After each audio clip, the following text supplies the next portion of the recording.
ស្រុកតាពាំងភាសាខេត្តឧត្តរមានជ័យឃើញថាមានអង្គទានឋានទានហ្នឹងហែមកពីខេត្តពោធិ៍សាត់ណាទុកមកពីខេត្តបាត់ដំបងខេត្តសៀមរាបហើយក៏ដូចជាឋានទាន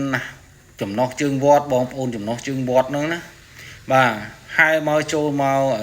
ក៏ក្រែងណាស់សប្បាយណាស់បាទនៅវត្តតនុខ្នៅហើយនៅវត្តតនុខ្នៅនៅហៅភូមិទំនប់ថ្មីទំនប់ខ្នៅហៅភូមិទំនប់ថ្មីនៅក្នុងស្ថិតនៅក្នុងឃុំពាំងសាស្ត្រស្រុកពាំងសាស្ត្រខេត្តឧត្តរមានជ័យហ្នឹងបាទដូច្នេះឲ្យខ្ញុំបានចុះទៅដល់ហ្នឹងក៏ខ្ញុំបានឃើញទៅលោកយាយលោកតាបងប្អូនយើងមួយចំនួននឹងធំដែលគាត់ហែមកពីខេត្តពោធិ៍សាត់ហែមកពីខេត្តបាត់ដំបងសៀមរាបឃើញថាទឹកមុខរបស់គាត់មានភាពសប្បាយរីករាយណាដែលគាត់ចូលមកដល់ទីធ្លាវត្តចឹងទៅឃើញថាមានបងប្អូនពុទ្ធបរិស័ទចំណុះជើងវត្តនឹងលោកយាយលោកតានឹងឃើញទៅទទួលគាត់ទួលអីចឹងណាបាទទទួលគាត់ចឹងឲ្យយកចិត្តទុកដាក់អីរៀបចំអីគាត់ទទួលទានបបរទទួលទានអីចឹងខ្ញុំមើលទៅគាត់ទៅដូចជាមានភាពសប្បាយរីករាយហ្មងបាទបាយណាស់បាទគាត់ថាគ្រាន់តែថាវត្តហ្នឹងមានការទឹមកសាងចឹងមិនទាន់បានជាល្អអីដូចគេទេសំបីតែសាលាឆាន់ក៏ត្រឹមតែលើកតសលើកអីទេអត់ទាន់បានអីទ្រង់ទ្រែងពហិក៏មិនទាន់បាននិយាយចំវត្តថ្មីហ្មងវត្តនេះថ្មីកសាងថ្មីហ្មងហើយមានការខ្វះខាតច្រើនហើយ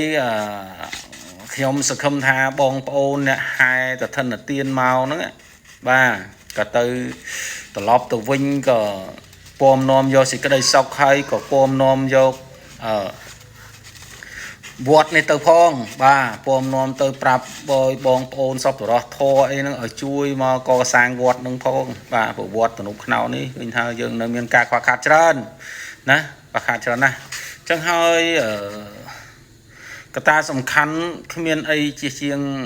ពុទ្ធបរិស័ទនិងសពតរោះធរទេដែលជួយជ្រោមជ្រែងដែលលោកជួយណាប្រសិនបើគ្មានលោកអស់លោកជួយទេការកសាងក៏មានការយឺតយ៉ាវដែរបាទមានការយឺតយ៉ាវដែរដូច្នេះហើយមានតែ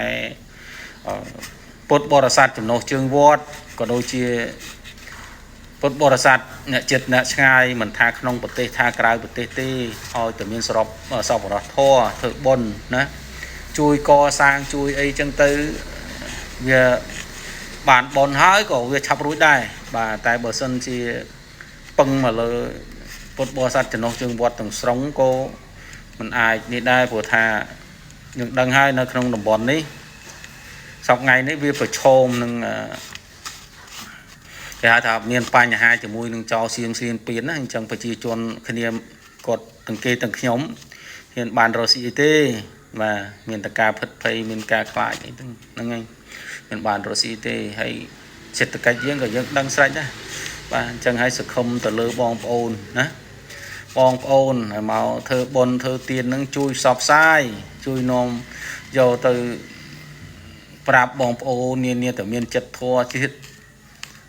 ចិត្តអីហ្នឹងធ្វើបុណ្យធ្វើទានហ្នឹងជួយគ្នាផងបាទជួយផងហើយក្នុងនាមខ្ញុំជាអ្នកសារព័ត៌មាននេះខ្ញុំមានអីទេខ្ញុំមានតែការសំណុំពរសុំទៅដល់សពរស់ជន់បាទហើយនឹងបងប្អូនម្ចាស់ប្រេនដូចជាចន្ទាវទីដាណាចៃអូនតិយៈអីនេះណាសិតតែម្ចាស់ប្រេនធំហើយចៃអីខ្ញុំរៀបរាប់មិនអស់ទេខ្ញុំសូមខន្តីអភ័យទោសផងសំខាន់បំផុតសូមឲ្យបងប្អូនជួយបាទជួយសូមបីតែ